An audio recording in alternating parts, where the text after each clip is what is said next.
എല്ലാവർക്കും നമസ്കാരം. ഇന്ത്യയിലെ ഏറ്റവും വലിയ സംസ്ഥാനമായ ഉത്തർപ്രദേശിനെക്കുറിച്ച് ചില കാര്യങ്ങൾ സംസാരിക്കാൻ ആഗ്രഹിക്കുന്നു. ഉത്തർപ്രദേശിൽ 2017 ഉത്തർപ്രദേശിൻ്റെ GDP 14.46 ലക്ഷം കോടിയായിരുന്നു. 2025 അത് 36 ലക്ഷം കോടിയിലേക്ക് വളർന്നു. ഉത്തർപ്രദേശിനെക്കുറിച്ച് പറയുമ്പോൾ ഇന്ത്യയിലെ ഏറ്റവും വലിയ സംസ്ഥാനം, 25 കോടി ജനങ്ങളുള്ള സംസ്ഥാനം, 80 പാർലമെൻറ്റ് സീറ്റുള്ള സംസ്ഥാനം, ജനസംഖ്യാ അനുപാതത്തിൽ അടുത്ത ക്രമീകരണം വരുമ്പോൾ 125 പാർലമെൻറ്റ് സീറ്റുള്ള സംസ്ഥാനം, ഇന്ത്യ ആര് ഭരിക്കണമെന്ന് തീരുമാനിക്കുന്ന സംസ്ഥാനം, 571 IASകാർ, 511 IPSകാർ, 652 കൺവെർട്ടഡ് IASകാർ ഒക്കെ ചേർന്ന് ഭരിക്കുന്ന സംസ്ഥാനം, 403 നിയമസഭാ മണ്ഡലങ്ങളുള്ള സംസ്ഥാനം, 57,709 പഞ്ചായത്തുകളുള്ള സംസ്ഥാനം. 2017 യോഗി ആദിത്യനാഥ് അധികാരത്തിൽ വരുമ്പോൾ സകല മേഖലയിലും കുത്തഴിഞ്ഞ സംസ്ഥാനം. ഇനി ഞാൻ പറയുന്ന കാര്യങ്ങൾ യോഗി ആദിത്യനാഥിൻ്റെ പാർട്ടിയും യോഗി ആദിത്യനാഥിൻ്റെ വേഷവും അങ്ങ് മാറ്റി വെച്ചിട്ട് വേണം നമുക്കിത് കേട്ടാലേ മനസ്സിലാവുള്ളൂ. അങ്ങേരിട്ടേക്കുന്ന സന്യാസ വേഷവും അങ്ങേരുടെ പാർട്ടിയും വെച്ചോണ്ട് അങ്ങേരെ വിലയിരുത്താൻ പോയാൽ അദ്ദേഹം അവിടെ എന്താ ചെയ്തതെന്ന് മനസ്സിലാവില്ല. അത് രണ്ടും അങ്ങ് മാറ്റി വെച്ചിട്ട് അദ്ദേഹം ഒരു മനുഷ്യരെന്ന രീതി വേണമെങ്കിൽ നമുക്കത് മലയാളിക്ക് ആ വേഷം കാണുമ്പോൾ ഒരു വലിയ ബുദ്ധിമുട്ട് പലർക്കും ഉള്ളതുകൊണ്ട് വേണമെങ്കിൽ വെള്ളയിട്ട രീതിയിലൊന്ന് സങ്കല്പിച്ചോ. അങ്ങനെ നിൽക്കുന്ന അദ്ദേഹം ഭരിക്കുന്ന പാർട്ടി അങ്ങ് വിട്ടോ. എന്നിട്ട് അദ്ദേഹം UP എന്താ ചെയ്തതെന്ന് നമുക്ക് അക്ക വിട്ടൊന്ന് നോക്കാം. 2017 തുടക്കത്തിൽ യോഗി അധികാരത്തിൽ വന്ന ആദ്യം തന്നെ ചെയ്തത് എന്താണെന്നറിയാമോ?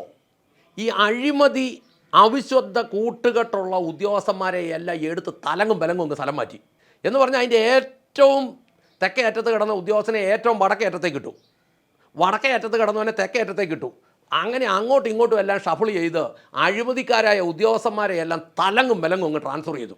എന്നിട്ട് പ്രവർത്തന മേന്മ അല്ലെങ്കിൽ അതിൻ്റെ ക്ഷമത അനുസരിച്ച് പോസ്റ്റിങ്ങുകൾ കൊടുത്തു. അങ്ങനെ അങ്ങോട്ടും ഇങ്ങോട്ടും നിങ്ങൾ ചുമ്മാ വന്ന് ഒപ്പിട്ടിട്ട് പോകുന്നവനൊന്നും പോസ്റ്റിങ്ങുകളില്ലെന്നായിപ്പോയി. 18 മണിക്കൂർ മുതൽ 20 മണിക്കൂർ വരെ ജോലി ചെയ്ത് പ്രവർത്തന മികവ് തെളിയിക്കുന്ന ഉദ്യോഗസ്ഥന്മാരെ നിലനിർത്തും, അല്ലാത്തവനെ എടുത്ത് പറപ്പിക്കുമെന്നുള്ള വ്യവസ്ഥ കൊണ്ടുവന്നു. അതങ്ങ് നടപ്പി വരുത്തി പുള്ളി, കട്ടാൻ ഡ്രൈ ആയിട്ടങ്ങ് നടപ്പി വരുത്തി. അലക്ഷ്യമായി കാര്യങ്ങൾ അശ്രദ്ധയോടെ ചെയ്യുന്ന ആളുകളെ അങ്ങോട്ട് മാറ്റി നിർത്തി. ഉത്തരവാദിത്തമൊന്നുമില്ല, അങ്ങോട്ട് മാറ്റി നിർത്തി. കാര്യങ്ങൾ കൃത്യമായിട്ട് ചെയ്യുന്നവർക്ക് മാത്രം ഉത്തരവാദിത്തങ്ങൾ കൊടുത്തു. VIP കൾച്ചർ അങ്ങോട്ട് നിരോധിച്ചു. ഘടകകക്ഷി മന്ത്രിമാരോട് പറഞ്ഞു സ്വത്ത് വെളിപ്പെടുത്തിയിട്ട് മുന്നോട്ടുള്ള കാര്യങ്ങൾ ചെയ്താൽ മതി എന്ന് കൃത്യമായിട്ട് അങ്ങോട്ട് പറഞ്ഞു ഘടകകക്ഷിക്കാരോട്. Office system 90% ഓൺലൈനാക്കി. ഹാജർ നില ഉറപ്പാക്കാൻ ബയോമെട്രിക് സംവിധാനം കൊണ്ടുവന്ന് നടപ്പാക്കി. കേരളത്തിലും ഈ മെട്രിക് സംവിധാനമൊക്കെ ഉണ്ട്, പക്ഷേ മിഷ്യൻ മാത്രമേ ഉള്ളൂ. ഭരണത്തിലിരിക്കുന്നവരുടെ ഉദ്ദേശം മിഷ്യൻ മേടിക്കുമ്പോൾ അതിൻ്റെ കമ്മീഷൻ മേടിക്കുക എന്നുള്ളതാണ്. ഉദ്യോഗസ്ഥന്മാർ ആദ്യത്തെ ദിവസം തന്നെ അത് കളഞ്ഞെന്നുള്ളതാണ്. മിക്ക സ്ഥലത്തും ബയോമെട്രിക് ഒന്നും നടക്കില്ല. KSRTC ബസ്സിൻ്റെ പുറകെ കണ്ടിട്ടുണ്ടോ? ഈ ബസ് അപകടകരമായ രീതിയിൽ പോകുന്നത് കണ്ടാൽ വീഡിയോ എടുത്ത് വാട്സാപ്പ് ഈ നമ്പറിലേക്ക് ചെയ്യൂ. അങ്ങനെയുള്ള നമ്പറിനകത്ത് ഒരു നമ്പറില്ല. എല്ലാ ബസ്സിൻ്റെയും പുറകിലത്തെ ഒരു നമ്പർ അവന്മാർ മായിച്ച് കളയോ അല്ലെ കീറി കളയോ ചെയ്തിട്ടുണ്ട്. പിന്നെ ആരുടെ വായിലോട്ടാണ് ഇത് ഫോട്ടോ എടുത്ത് അയച്ചു കൊടുക്കുന്നതോ? അത് നോക്കാനൊരു മന്ത്രിയില്ല കേരളത്തിൽ. പക്ഷേ UP ഇത് ഉറപ്പാക്കാൻ കൃത്യമായിട്ട് ബയോമെട്രിക് സംവിധാനം അങ്ങോട്ട് കൊണ്ടുവന്നു. 45 ഡിപ്പാർട്ട്മെൻറ്റുകളിലെ 525 പര സേവനങ്ങൾ ഒരേകജാലക സംവിധാനം വഴി, നിവേശ് മിത്ര എന്നതിൻ്റെ പേര്, അങ്ങോട്ട് റെഡിയാക്കി നടപ്പിലാക്കി. വളരെ എളുപ്പമായിട്ട് കാര്യങ്ങൾ നടക്കും. പിന്നെ ട്രഷറി മുഴുവൻ ഓൺലൈനാക്കി. കേരളത്തിൽ എങ്ങനെയാണെന്നറിയാമോ? ഇഷ്ടക്കാരുടെ ബില്ല് മാറിക്കൊടുക്കുന്ന സംവിധാനമാണ് കേരളത്തിൽ. പല കോൺട്രാക്ടർമാർ ഇപ്പോൾ പറയുന്നുണ്ട് ഞങ്ങളുടെ ബില്ല് മാറുന്നില്ല, പക്ഷേ മറ്റ് പല ഇഷ്ടക്കാരുടെയും ബില്ല് മാറുന്നുണ്ട്. ആ സംവിധാനം മാറ്റിയിട്ട് മുഴുവൻ അങ്ങോട്ട് ഓൺലൈനാക്കി. അപ്പോൾ ഒരു കളി നടക്കുകയില്ല. ഈ പോലീസ് കമ്മീഷണറേറ്റ് സിസ്റ്റം അങ്ങ് നടപ്പാക്കി. 7 ജില്ലകളിലെ പോലീസ് ഓഫീസർമാർക്ക് മജിസ്റ്റീരിയൽ പവർ അങ്ങോട്ട് കൊടുത്തു. മജിസ്ട്രേറ്റിൻ്റെ പവർ എന്ന് പറഞ്ഞാൽ പരമാവധി കേസുകൾ ഒത്തുതീർപ്പാക്കാവുന്നതെല്ലാം അല്ലെ തീർക്കാവുന്ന കേസുകളെല്ലാം തീർത്തങ്ങ് വിട്ടു. കേരളത്തിലെ രാഷ്ട്രീയക്കാരുടെ ധൈര്യം എന്താണെന്ന് ചോദിച്ചാൽ ഒരു കേസ് തുടങ്ങിയ 40 വർഷം, ലാവലിംഗ് കേസ് 40 തവണയാണ് സുപ്രീം കോടതി മാറ്റിവെച്ചത്. ഇവിടുന്ന് ഇപ്പം ജില്ലാ കോടതിയിൽ നിന്ന് അല്ലെങ്കിൽ മുനിസിപ്പൽ കോടതിയിൽ നിന്ന് ഒരു കേസ് തുടങ്ങിക്കഴിഞ്ഞാൽ പൈസ ഉള്ളവനാണെങ്കിൽ ഒരു 10-40 വർഷം ഇത് കൊണ്ടുപോകാം. 40 വർഷം കൊണ്ട് ഇവൻ ചത്ത് കെട്ടുപൊക്കോളും, കേസും തീർന്നു പൊക്കോളും. അങ്ങനെ ധൈര്യമായിരുന്നു. പക്ഷേ അവിടെ അതല്ല.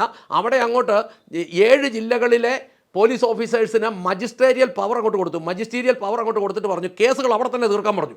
ഇനി 1.37 ലക്ഷം 1,37,000 പോലീസുകാരെ പ്യുവർ മെറിറ്റിൻ്റെ അടിസ്ഥാനത്തിൽ അങ്ങോട്ട് അപ്പോയിൻ്റ് ചെയ്തു.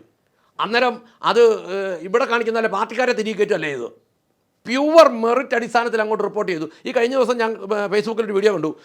1ാം റാങ്കുകാരിയായ സ്ത്രീക്ക് നിയമനമില്ല PSCയിൽ. 1ാം റാങ്കുകാരിക്കില്ല, പിന്നെ ബാക്കിയുള്ളവരുടെ കാര്യം പറയേണ്ട കാര്യമുണ്ടോ? പക്ഷേ യോഗി അത് ചെയ്തില്ല. പ്യുവർ മെറിറ്റിൽ 1.37 ലക്ഷം പോലീസുകാരെ അങ്ങോട്ട് നിയമിച്ചു. ഇനി സൈബർ കുറ്റകൃത്യങ്ങൾക്കെതിരെ യക്ഷ എന്ന് പറയുന്ന ഒരു മൊബൈൽ ആപ്പ് അങ്ങോട്ട് സംവിധാനം നടപ്പാക്കി. കിട്ടുന്നവനെ പിടിക്കാൻ തുടങ്ങി. പൂവാല ശല്യം ഒഴിവാക്കാനായിട്ട് ആൻറ്റി റോമിയോ സ്ക്വാഡ് അങ്ങ് നടപ്പാക്കി. ഒത്തിരി പേർക്ക് കിട്ടി നല്ല കണക്കിനടി. ഞാൻ പറയുന്നത് അടി വേണ്ടവൻ അടിയും വെടി വേണ്ടവന് വെടിയും കൊടുക്കാതെ ഒരു സംസ്ഥാനം നേരെയാകുകയില്ല. അത് കൃത്യമായിട്ട് കൈകാര്യം ചെയ്തെന്നുള്ളതാണ് അവിടെ. അടി കിട്ടേണ്ടവൻ കിട്ടിക്കഴിഞ്ഞപ്പം ആൻറ്റി റോമിയോ ശല്യമൊക്കെ അല്ലെങ്കിൽ പൂവാല ശല്യമൊക്കെ അങ്ങ് ഒഴിവായി. പിന്നെ PWD ഉദ്യോഗസ്ഥന്മാരുടെ പണം കൈകാര്യം ചെയ്യാനുള്ള പരിധി 5 ഇരട്ടിയായിട്ട് അങ്ങ് വർദ്ധിപ്പിച്ചു കൊടുത്തു. മന്ത്രിമാർക്ക് അനുവദിക്കാവുന്ന തുക 10 കോടിയിൽ നിന്ന് 50 കോടിയായി ഉയർത്തി കൊടുത്തു. വ്യവസായ മേഖലയിലെ അനാവശ്യ ചെക്കിങ്ങുകൾ കംപ്ലീറ്റ് ഒഴിവാക്കി കൊടുത്തു. കേരളത്തിൽ കൂജ വെള്ളം വെച്ചില്ലെന്നും പറഞ്ഞു വരെ ഉദ്യോഗസ്ഥന്മാർ അലമ്പുണ്ടാക്കിയ സാഹചര്യങ്ങളുണ്ട്. ഈയിടെ പറഞ്ഞു കേട്ടോ, ദന്തൽ ലാബിൽ, കേരളത്തിലെ ഏറ്റവും വലിയൊരു ദന്തൽ ലാബിൽ അളവ് തൂക്ക വിഭാഗം അവിടെ ചെന്ന് കിടന്ന് മസിൽ പിടിക്കുന്നു. ഈ പല്ലുണ്ടാക്കുന്ന അവിടെ ചെന്ന് കിടന്ന് ബഹളം ഉണ്ടാക്കി. എങ്ങനെ 10 ചില്ലറ ഉണ്ടാക്കാമെന്ന് ഇവിടെ നോട്ടം. അതുപോലെ ഇലക്ട്രിസിറ്റി, ലാൻഡ്, പരിസ്ഥിതി കാര്യങ്ങൾക്ക് സെൽഫ് അറ്റസ്റ്റ് മതി. ഒരു മനുഷ്യന് സ്വയമായി അങ്ങ് ബോധ്യപ്പെടുത്താം. കാര്യങ്ങൾ സത്യമായിരിക്കണമെന്നേ ഉള്ളൂ. അതുകൊണ്ട് എന്തു വേണ്ടി 70 മുതൽ 80 വരെ ശതമാനം വ്യവസായങ്ങൾ വർദ്ധിച്ചു. പിന്നെ ഇപ്പം 100 ലക്ഷം കോടി ലക്ഷ്യം വെച്ച് GDP ലക്ഷ്യം വെച്ച് ഓടുക. കൃത്യമായി വിളിച്ച് കാര്യങ്ങൾ ഓരോ ദിവസവും രാവിലെ മീറ്റിങ്ങുകൾ കൂടിയിട്ട് ഉദ്യോഗസ്ഥന്മാരോട് കൃത്യമായിട്ട് പറയുക 100 ലക്ഷം കോടി രൂപയിലേക്ക് GDP എത്തിക്കണം. ഇനി ഏറ്റവും പുതിയ രസം കേൾക്കണോ? ഈ ജനുവരി 31 ഉദ്യോഗസ്ഥന്മാരുടെ സ്വത്ത് വെളിപ്പെടുത്താൻ അന്തിമ ഓർഡർ കൊടുത്തു. ഇതിനു മുമ്പ് പലവട്ടം കൊടുത്തിട്ട് ഇവന്മാർ കൊടുത്തില്ല. ഉദ്യോഗസ്ഥന്മാർ സർവീസിൽ കയറുമ്പോൾ ഇവർക്ക് എന്തുണ്ടെന്ന് സത്യവാങ്മൂലം കൊടുക്കുന്നുണ്ട്. അത് കഴിയുമ്പോൾ ഇവർക്ക് എന്തുണ്ടെന്നുള്ളത് മനസ്സിലാക്കാൻ വേണ്ടിയിട്ട് കൃത്യമായിട്ട് പറഞ്ഞു, നിങ്ങൾ സ്വത്ത് വെളിപ്പെടുത്തിയേ പറ്റുള്ളൂ. അതിന് ഡെഡ് ലൈൻ കൊടുത്തു. ജനുവരി 31. 68,000 ക്രിമിനൽ ഉദ്യോഗസ്ഥന്മാർ കൊടുത്തില്ല. ഫെബ്രുവരി മാസം 2-ാം തീയതി ഇവർക്ക് ശമ്പളം കിട്ടേണ്ടതാ. ഈ 68,000 പേരുടെ ശമ്പളം കട്ട് ചെയ്തു. നമ്മൾ മനസ്സിലാക്കുന്നത് ഇപ്പോൾ അവർക്കെതിരെ നടപടികൾ നടക്കുന്നു. ഇവിടെ കേരളത്തിൽ മാസാവസാനം തിരുവനന്തപുരത്തെ സ്വർണ്ണക്കടകളിൽ കിലോപ്പടി സ്വർണം, അയാണ്ട് 50 കിലോയിലധികം സ്വർണ്ണം ഒരു സ്വർണ്ണക്കടയിൽ നിന്ന് വിറ്റ് പോകുന്നത്. അപ്പോൾ ഉദ്യോഗസ്ഥന്മാരുടെ ശമ്പളവും മറ്റ് കിമ്പളവും എന്തേരെ ഉണ്ടെന്ന് മനസ്സിലാക്കിയാൽ മതി. എന്തേരെ ഉണ്ടെന്നുള്ളത് മനസ്സിലാക്കിയാൽ മതി. തിരുവനന്തപുരം ടൗണിലുള്ള സ്വർണ്ണക്കടകളിൽ നിന്ന് മാസാവസാനം 50 കിലോ സ്വർണം വീതം വിൽക്കുന്ന സ്വർണ്ണക്കടകൾ പലതും ഉണ്ട്. ഉദ്യോഗസ്ഥന്മാരുടെ കാര്യക്ഷമത വിലയിരുത്താൻ IIT, NIT പോലെയുള്ള പ്രസ്ഥാനങ്ങളെ ഏൽപ്പിച്ചു. അവിടെ UP-ൽ ജില്ലാ കമ്മിറ്റിയെ കേരളത്തിൽ ഏൽപ്പിക്കുന്ന പോലെ അല്ല ഏൽപ്പിച്ചത്. ഇവിടെ എന്നതിലും ഉണ്ടായ പാർട്ടി അന്വേഷിക്കുമെന്നല്ലേ പറയുന്നത്. അവിടെ അങ്ങനെയല്ല. IIT, NIT പോലെയുള്ള പ്രസ്ഥാനങ്ങളെ ഏൽപ്പിച്ചു. ഇനി പുതിയ കൺസ്ട്രക്ഷനെല്ലാം 5 വർഷം മെയിൻ്റനൻസ് ഉൾപ്പെടെയാണ് നടത്തുന്നത്. ആ തോന്നിവാസം ഉണ്ടാക്കി വെച്ചിട്ട് പോയാൽ നടക്കുകയില്ല.